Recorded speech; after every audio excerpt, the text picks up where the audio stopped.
Okay, so let's have a look at our sideline inbounds play called box. Quite simple. You can see that we're set up in a box formation here. Like our baseline box play, our big guys, our interior guys, are on the ball side of the box. Okay, so the ball's being inbounded here. We're looking at our furthest player from the ball being approximately in line with where the ball is being thrown in. And we've got our two perimeter players on the opposite side. How this play works, okay, we're trying to create heaps of space in this area here for our players to run into and have options towards the basket.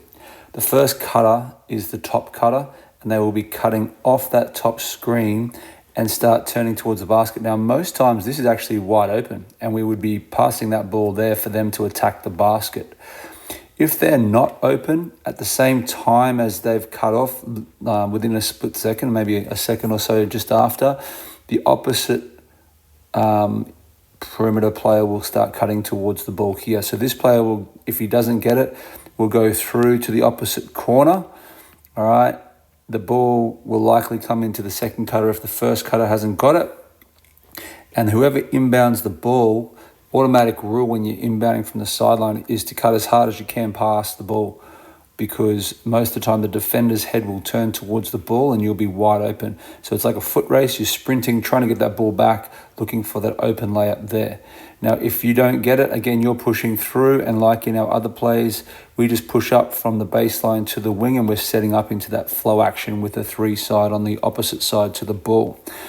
As that cutter, the three cutter, was going through, the last cut to be made is our interior at the top, cutting ball side or weak side, depending on where the defender is, trying to get it and also settling into that dunker spot on the opposite side to the ball. From this action here, you can see we've got that two side set up, ready to go for flow. So we can run a screen action here where we're coming off that screen, rolling to the basket, the other big's popping. All right, we can kick the ball and then make our options from the opposite side of the floor in our three action. It doesn't have to be a screen, that original play here. It could just be a pass straight back to a reversal. Okay, and we can get our action going from there.